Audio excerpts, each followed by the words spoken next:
focusing on my G. Ask the universe, please just let it be free. All the powers that be, yeah, all the powers that be, the imbalance that we created. For the love of the green, for the love of the green, yeah, for the love of the green. Please rid me of all my greed while I roll me a liquor tank. Pray for my enemies, so I hope they're praying for me. Cause certainly at a point, we conjure the same dream, conjure the same vision, wrote out the same goals, trapped in the same prisons, put hands in the same phones, stuck in the same system, both ready to go home, ready to do whatever, we just protecting our own. Cause ain't been the same, ain't been the same since the image of Jesus and being shackled in chains. These women ain't been the same, women ain't been the same since they seen Carrie K dripping in broad main.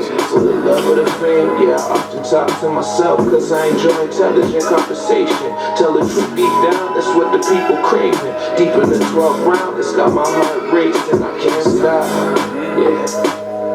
We ain't been tuned in, we gotta change the station. It's true power of representing your own creation. The most painful part is most of us won't make it out. Most of us won't make it out. Let's pause it right there. We ain't been tuned in, we gotta change the station. The most painful part is most of us won't make it out. Let's talk about the lyrics real quick. Let's talk about, like, you know, what's being said right now. What drives the inspiration for lyrics like that? Because clearly that's not like a trending topic. That's not something that's cliche that the normal people will talk about. What drives you to rap about shit like that? Real life, man. Just real life, and the fact that it's a lot of the times it's not the shit that people are touching on or people are addressing. You know what I mean? I feel like when I make music, that's the pocket for me. I kind of survey the scene, and if everybody's talking about this, that's kind of like my map to be like, all right, that means that's not the lane for me. I got to find something else that, you know, no one's really talking about or addressing, and that's how I approach that. Now, that's definitely a good, like, you know, individual take on it, because you're doing it for yourself, sort of thing. Right. But isn't there also a fear that you want people to listen to the product that you're putting out? Isn't there a feeling that you want people to take in what you have to say? Of course. Why say it? Why say it if that's not the goal? Mm-hmm. You know so what I mean? The generation we're in right now, where they want like those 1-2 in the moment type things, rather than like things that actually hit home to the heart. You know what I'm saying? A lot of people don't like to talk about things that are you know, prevalent to the situation we're facing, like a real life problem sort of thing. So a lot of the stuff that I'm hearing in these lyrics, I'm like, they hit home just because of the topic it is. It's a sensitive topic. They're real life issues. They're real life concerns that happen. They're not here for 5 days, 10 days, and then the next topic. They're here for a moment. Right. You know what I'm saying? So like, are you comfortable fitting in that lane? Are you comfortable staying in that position where you're continuously hitting on these type of topics? Yeah, like, touch on what you were saying, like in terms of like the generation. I look at it like when I was 16, I wasn't able to understand the shit that like Jay was saying. It didn't connect with me at that time. It was when you get older and then you start experiencing life, then you're able to identify with that type of messaging. You know what I mean? So like with me, I'm always thinking about like 5 years down the line. So I don't really care about like what's really happening right now, because I know that's going to change no matter what. The kids that are listening to the music right now that's just popping and it's in your face, 5-10 years from now, that music is not going to be what's feeding their soul. They're going to be looking for, all right, I'm trying to buy a house now, I'm trying to have kids now, I'm trying to own property now, I'm trying to do this now. Like their music taste is going to evolve, and it's going to change, and it's going to grow. You're not going to want to listen to that. We were like that. I agree. We were 100% like that. I agree. Younger. We listened to whatever the media put out until we were old enough to understand, yo, we got to go out and find our own music that pertains to our life and pertains to the shit that we're going through. You know what I'm saying? That's big facts. Like, so even your example is another example that I even share with people myself. When we're talking about like music legends, we talk about, like, you know, Sean Carter, we talk about Jay-Z. Same exact example, no cap. When you talked about, like, at a young age, high school age, listen to Jay-Z, that shit didn't connect with me either, because like he was talking about, like, he was what, 28 when he first dropped his first album. Yeah. You know what I mean? I was high school. Like, he was talking about shit that was way above my education level. Like, he was was talking about. So I literally learned his music and understand the content of his music in my 20s, Facts. closer to my 23, 24 age. So it's like it took me a while to gravitate to individuals like that. So I definitely can say that I appreciate music like that because I think people need it. Facts. You know what I mean? Even if it, you look at the Book of Eli. Your example was like 5 years later, the Book of Eli. If you guys ever seen the movie where it's like the Book of Eli, they're chasing a book where it's like it was written years before all the world went to shit. So they're literally chasing a substance. They're chasing the powerful book That's one of my favorite movies, man. Yeah, that was dated way before, but the book was so. You know what I mean? It was so educational. It was so like powerful. Yeah. Powerful. So it's even when you're speaking about the reason why you rap about what you rap about, I see the similarities in real life music. So before we continue, check your Ego podcast. Yeah. Episode 1. Yes, sir. We here. Yes, sir. This is the first one, number 1, numero uno. Myself, GK Nesso. You got Xavier here. Yes, sir. You got Double D behind the cameras. Yes, sir. You already know. That track you heard, by the way, is my own. Make It Out. It's available on YouTube right now. Yo, you guys gotta really take in some of the lyrics of people you listen to, right? Like, I know a lot of females, when it comes to R&B, they be feeling the pain and the girls that they be seeing. But when it comes to hip-hop artists, we kind of feel like we touch upon the generic things, the surface level things. But when you hear certain artists speak, you really gotta dig deep in the lyrics of where they're coming from. I don't want to be that old head just talking about lyrics and, you know what I mean? But you really gotta, like, analyze what kind of music you listen to, because not all that shit is good for you, know what I'm saying? Because that make you think a different way. Yeah. We have had so many questions that we got to get to at some point. Doesn't necessarily got to be today. Maybe we should answer some.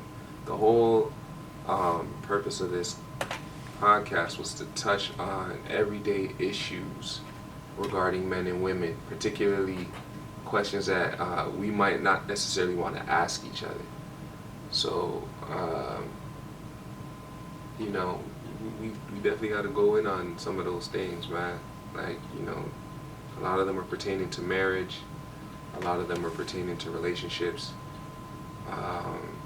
Lying, cheating, why men do certain things in relationships, why women do certain things in relationships. And, they're basically questions that we've all heard, but I think we got to try and give a different vantage point to these questions and go in a little bit of depth and peel back some of the layers and not just keep it on the surface with that. What was one of those questions, bro? So I have another question that a friend asked me a little while ago. Yeah. And it's about blended families. This literally came up a little while ago, and I thought it was like, yo, what the heck, a blended family? So the way the question was posed to me was, let's say that I was, dating a girl, but she had a kid from another individual, and for Christmas, like a holiday time, that father came over to our house just to spend time with the child, and he came with his girlfriend. We're all in the same household sharing a holiday time period. We're all sharing holiday. Are you okay with having blended families? Are you okay with being a person who could handle your your girlfriend or your boyfriend's ex being in the same vicinity, and not just weirdly in the same vicinity, they're actually here to be embraced as an individual and be together? Are you okay with something like that? I'm alright with that. I'm good with that. I would say I think that's important for the kid to be able to see that as co-parents, you guys are able to coexist in that type of environment. At the end of the day, that's what the most important thing is. It's not about you, it's not about the girl, it's not about the man, it's about the kid. And if that's the situation moving forward, that definitely needs to be addressed in the right way, and the kid needs to be able to see this is how adults handle situations, especially adults that are around me and adults that love me and care about me, because that's going to affect the choices that they make later on in their life. So I'm definitely all right with that, as long as it's like respectful, done in a respectful way. Like, you can't just pop up with your girlfriend, or you can't just pop up with your man. You know what I mean? That's out of nowhere, with no warning or nothing. I think that's kind of. But So I'm gonna say this. I mean, I think it had to be a sober night. that would be No alcohol involved. you know what I mean? Like, have that respect to have that conversation. Like, yo, this is what's going on. And this is this and this. No, for sure. Stuff like that. I if you definitely popped up, that's 100% disrespect. If you just show up with your girlfriend, I don't think in any shape or form that's comfortable where you could just show up at my door and like, yeah, we're all gonna hang out. Yeah. I don't think it's on them type of ones. I think everything would be scheduled in advance. I would only be okay as long as we understood where this person's feelings are. If he's truly invested in his new thing, then absolutely. I mean, I'm cool having a conversation again. But if I feel your vibe is off and you just kind of get into a conversation and his vibe is off, let me say like, yo, for me, right? I'm dating a girl and her ex comes over and he comes over with his girlfriend now. So there's two couples in the room. Mm. And he starts bringing up conversations. So remember how me and you used to do this and this and this? I'm gonna look at you like, yo, listen, you know what? Yo, we gotta be somewhere. Yo, send this guy. Send this guy. I think that's the disrespectful ones. But it's like, yo, listen, if you're just talking about the kid and you're embracing time like that, and it doesn't get any weird, awkward vibe where now me and the other person's girlfriend are now just looking at like, yo, where are you going with this? Yeah. I think that you guys are out here reminiscing about the good old days. Nah, bro. Nah, we're not having that. So don't try to play me. We're not having that. Does it matter on what it is they're reminiscing about? Like if it's not nothing sexual or something? Keep it. That shouldn't even be a thing at that point. If you're there with your significant other, be with your significant other. Those type of talks, that time in your life is done. Gone. You know what I mean? That's over with. At that point, it's about the kid. It's about. That's basically what it is. It's about the kid. If you're there, why else would you be there? It's for the kid, right? Facts. That's it. So you could be cordial. You can have a good relationship. You can have a friendship. Like relationships fall apart all the time. People have kids, and relationships fall apart all the time. You can still be cordial. You can still have a friendship. You can still structure the relationship in a manner that shows respect. Because your kid has to see that. Your kid should see that. They should see, you know, my mom and my dad, they're not together, but they can still coexist. They can still communicate well, and they're still gonna both be there for me. And it's not like challenging where he loves me more than he loves you. It's not that competition. Yeah, that too, because that's a real thing. That is a real thing. Like right? I can only imagine, and I can only imagine like if your kid has like you know when you get to the age where they're having school plays and stuff like that. Yeah. That both the parents can arrive, they can sit together and you know, okay, yeah, look, our son's, you know what I mean? This is an important time for our son. He's at his first school play. Facts. You could share them type of moments in a respectable way. It's about the kid. You're here to support the kid. Facts. But if you're just out here reminiscing how you guys went on vacation and you guys used to party nah, so. But yo, like I was saying though, when you drink alcohol too, you get loose. So some things might come out, and you have to be able to hug that. That's the root problem. Alcohol. Nah, you got to be able to hug that. Like yo. If you're coming on a Christmas day or a Thanksgiving day, you're saying you can't even say it was funny that one time this happened, or like you gotta be able to hug those ones. You'd be like, all right, okay, yeah, cool. You guys had those moments. That's cool. Like I feel like if you're really comfortable, there might be a way to go about it, but 99% of the time, nah, just stay away from that. Especially if you're there with somebody else. Okay. If you're there with somebody else, there's no need for that. You know what I'm saying? That is dead and gone. It should be dead and gone. If you're even man, come on. You gotta be alright with it. Come on. That probably the one saying reckless things though. Now, if you're drinking, there has to be a respect level, man. There has to be an understanding. Facts. If you're just drinking, you're gonna blame it all on the liquor. Oh yeah, I had a 1-2 shot, and then you start splurging. Then listen, don't drink around me. Don't drink, man. Don't drink. If you're gonna be that person, then don't cross me with them ones. Kids should always be able to look at their parents as an influence and a positive influence. So yo, this is called check your ego. So you're telling me in that point, you don't check your ego in that spot? In which regard? What do you mean? Like you gotta check your ego. It's like it's not like they're saying, "Oh, our love is more powerful." It's not like that. Nothing like that. It's just basically saying they had a time. It was good, but like you gotta be able to check your ego and say, "Yeah, like cool." You said, you had your time. They had the time. The other person had their time with that person. So that was that time. Now it's this time. You feel what I'm saying? Okay. So I know. I see it often with my parents. So that's why I'm like, I see my mom, my dad. They do that. And there, so in my eyes, I see it different. It's not be like, okay, cool, you know what I mean? And my mom and dad, they laugh, they drink, and they just have fun, and so I see it, and it's different. Your situation, that's something like that. Your situation a little bit different because I heard some individuals say some pretty cross the borderline things, even in front of like your friends. So it's like, I understand why you feel like it's open, but it's a little bit different for the rest of the world. And you got to look at that too. Like if you're speaking from personal experience, your folks have a lot more time apart. Mm-hmm. You know what I'm saying? True. So time plays a factor. Time definitely plays a factor. If we're talking about 20, 30 years later, you guys are at a reunion and you say, oh, you remember 20, 30 years ago when we went to that? That's completely different than if it's like fresh. You know what I'm saying? Facts. If it's fresh, a new, like last year or a year if now. it's a new you don't bring that shit there, man. There's no place for that.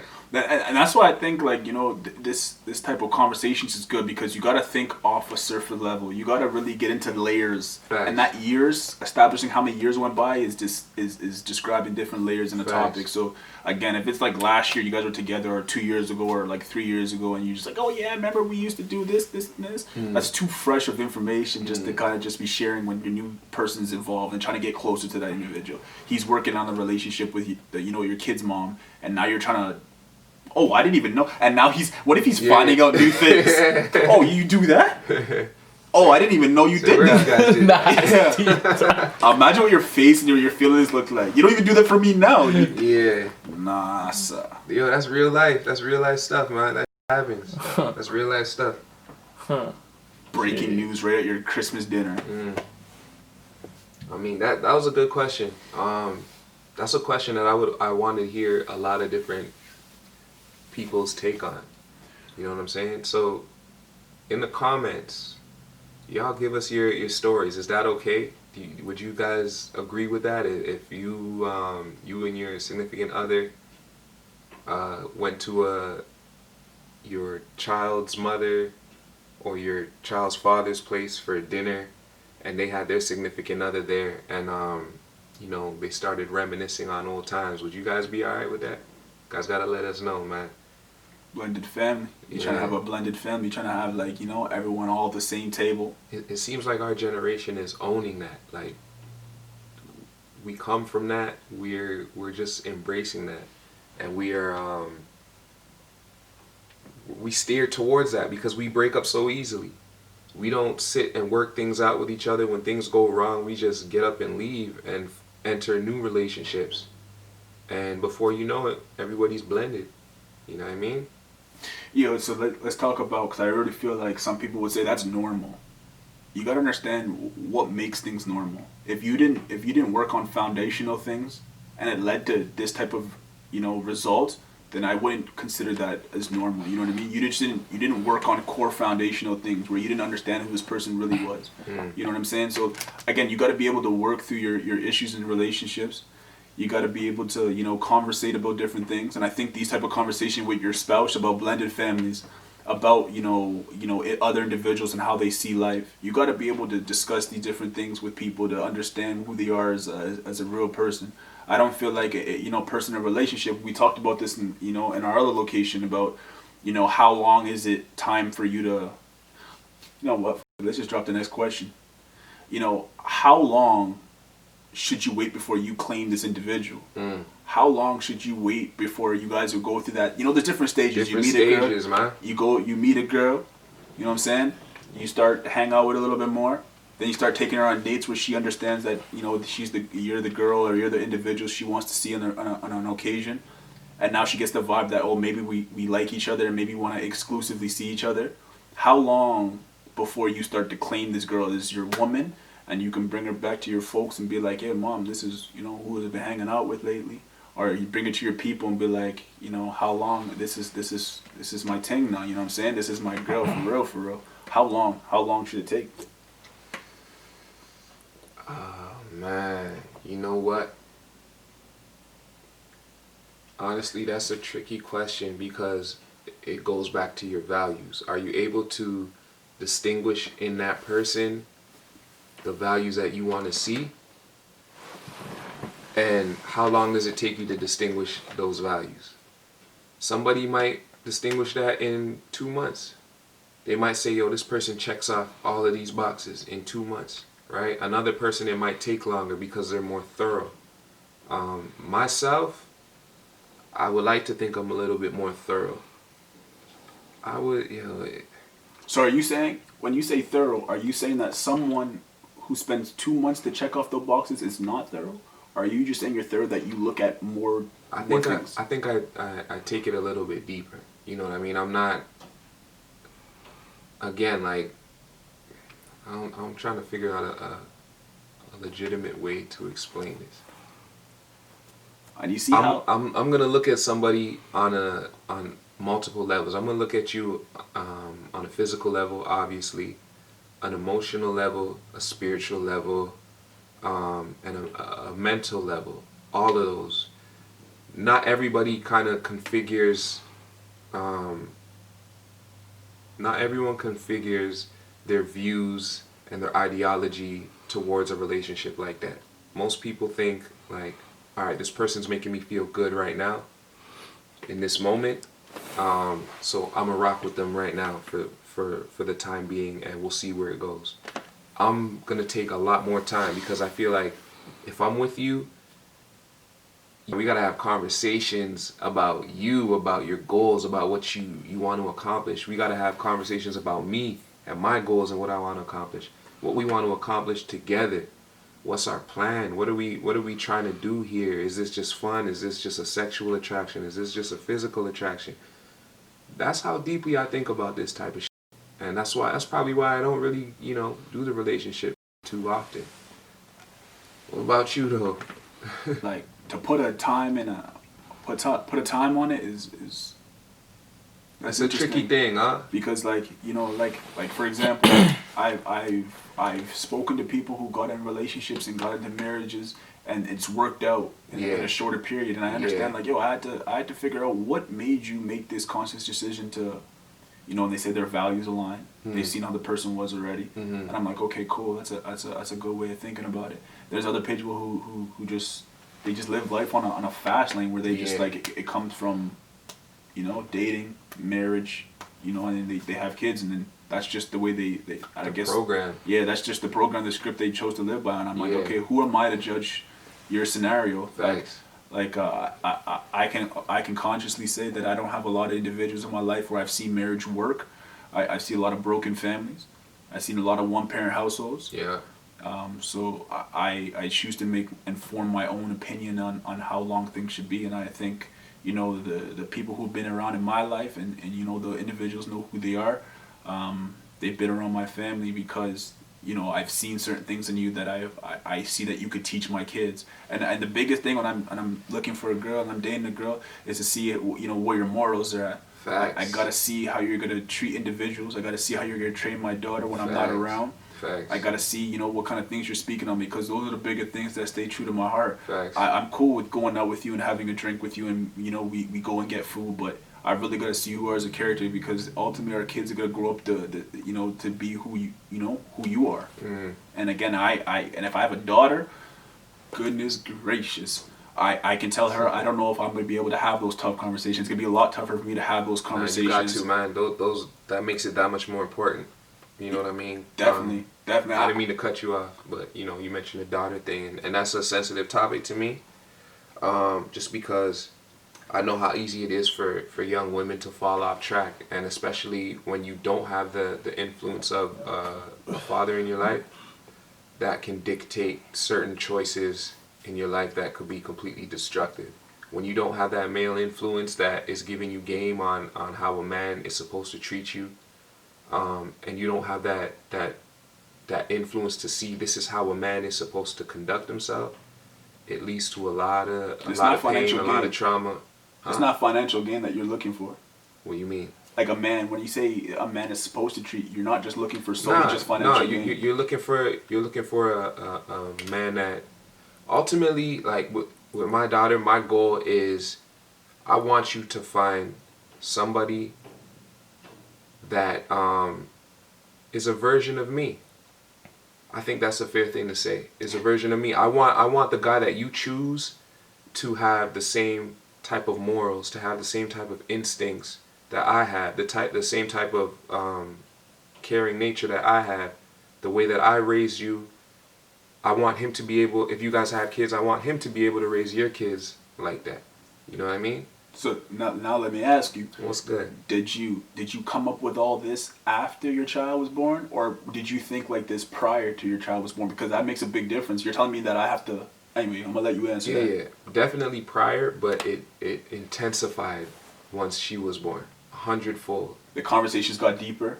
The meeting got deeper. Everything that I do, even the way like, you know, I talk to her mom, I talk to my mom, all of those things that I might have not really looked at as big deals before, now I got to pay even more attention to, because I know she's watching, and I have to set the example. She has to see this is how a man is supposed to talk to a woman. He's not supposed to disrespect her and say these type of things to her. He's supposed to, you know, hail her up in this regard. Because, again, that's what she should be looking for in a man. We're not talking about the bag. We're not talking about a man who could financially provide for you. That's a whole other realm. We're talking about someone who could feed your mind, feed your soul, feed your spirit. Right. And deeper ultimately, meanings of life. yeah, and ultimately make you happy. Help not make you happy, because I feel like happiness is something that you gotta have first. Going into a relationship or any type of scenario, you gotta be happy with yourself first. If you're dependent on somebody else making you happy, I think that's always gonna be the wrong way to go about it. But she needs to understand how a man can intensify her happiness and how he can do it in the right way. That's what I'm gonna say on that. That's just that. Yeah, man. I don't even. I guess where you're speaking from is a place that I can't really speak on. I can only forecast and say that, you know, when I'm having my kids, I want to make sure I teach them the right things. I gotta make sure that, you know, they have a head on their shoulders. They're not tempted by the outer world. You know what I'm saying? Right. Temptations come in all shapes and forms. You know what I'm saying? They say the devil's not gonna come in a beastly form with horns and stuff like that. The devil could come in a beautiful girl with, you know, blue eyes, if that's what you're into. The devil can come in that shape and form. So, you know, we can all be tempted by different things if you don't know you're being tempted. So I rather speak to my children. I rather speak to my children about the world itself. Yeah. And I agree with that, and man. they can make their own decisions in life. They can make their own decisions in life, but hopefully they understand, you know, the consequences of decisions you do make, because ultimately if you put yourself in a circle, you got to understand what comes that way. If you're living in the dark world, then you understand the consequences of living in that realm. Right. So again, I wish to put my kids in a position where they understand that, you know, obviously they're not hungry. Obviously they're not on their last dollar. You know what I'm saying? So you gotta teach your people the right things, man. I completely forgot the question. I agree. Is there anything you think that would make you disown your kid? Man, this is like disown the kid. Like if you're just ultimately a bad child. Like when I mean a bad child, it's a bad youth. Like you're a mod youth. Like you just have no disregard for your sister, your brother, your mother. And you're just out here just doing things that are just disrespecting your family's name, and you've been given several chances. I don't think your parents should disown you for making an error one time in your life or disrespecting you one time. But if it's over and over again and it's constant trauma and it's constant, you know, just on your heart, that's where I can understand where kids definitely do it. It's hard for me to speak on that kind of stuff because I don't have any family members that have done that. I don't think I've came across any kids that have disowned themselves. So that's definitely an interesting question to ask. I love how you sidestepped that question. Tough question still. Step that. The reason I ask that is because we all come from Caribbean backgrounds, and we know how strict that could be, and we know, you know, although our parents are very loving and very caring, they have certain triggers, right? That can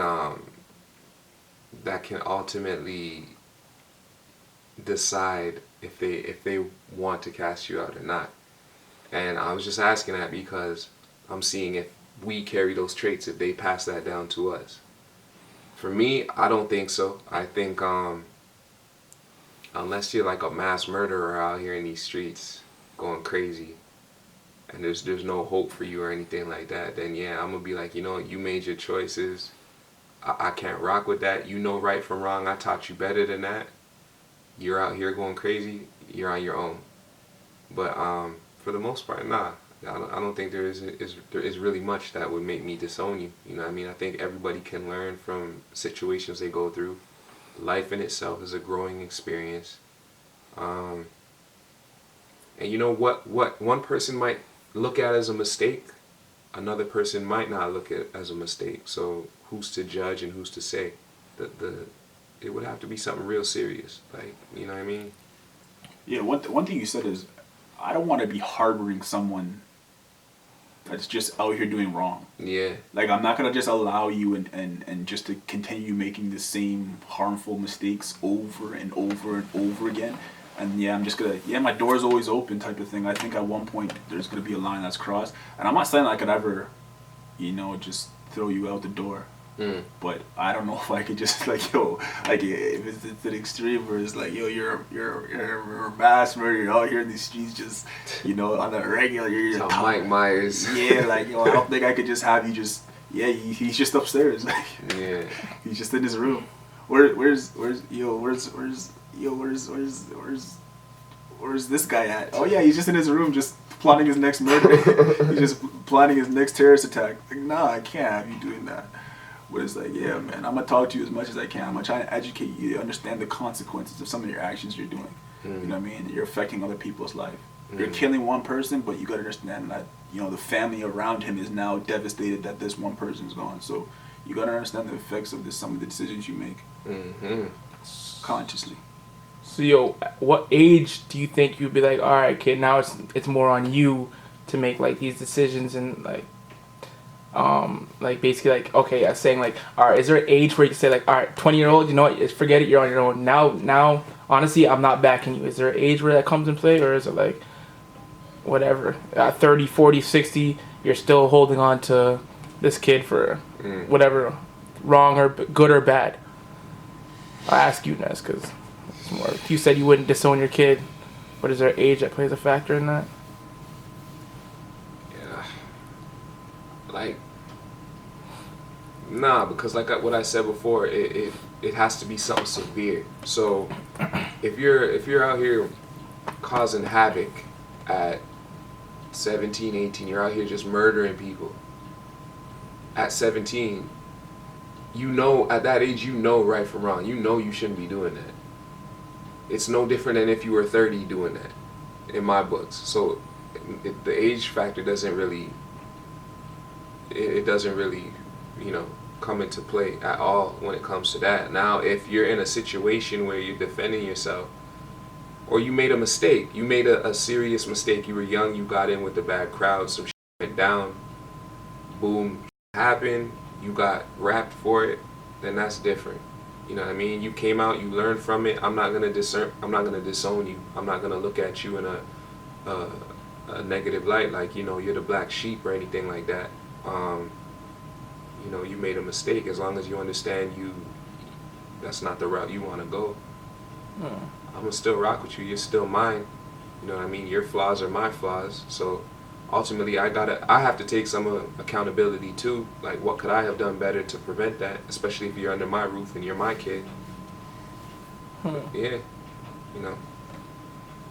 So there's still like parents that like stay by their kids even though they are murderers. What do you think makes kids do that? Murderers. I don't know if they're mass like you. I want to be clear. Like, you gotta be like okay out here doing some crazy. So if you up and there was like, you caught one body, you're like, okay, that could have been a mistake. Yeah, I'm gonna still rock with you. Mistakes happen because maybe hold you down. Maybe on a Friday night you just got too lit and then you got steered in the wrong direction. So yeah, that's life. You know what I mean? It happens. There's no way I could just throw my offspring out after one mistake that he truly didn't understand the consequences of. Yeah, that's a fact. That's a fact. Mistakes continue to happen. I'm gonna rock with you as long as I can until we've spoken about this. Until it's not a mistake no more, man. Yeah, like a mistake is something that you unconsciously just happen to do. If you just consciously continue to, you understand the consequences of it, you understand that it's not right, and you continue and continue to do it, you can't call it a mistake at that point. Yeah, and that's my bad. That shouldn't just be geared towards your kids. That should be geared towards anybody in your life. Yo, I want you to do one thing. Look in this camera right now. And you said big booty girls aren't giving you nothing. Tell me that I'll give you a nut for later. No nuts for later. This guy, wow. Yo, we're gonna end it on that note, man. Check your ego, episode 1 in the book. Yes, thank you for tuning in. Yes, sir. You gotta drop comments, man. We living 100. off the comments. I'm living off the comments, man. 100. In there. This was our first one.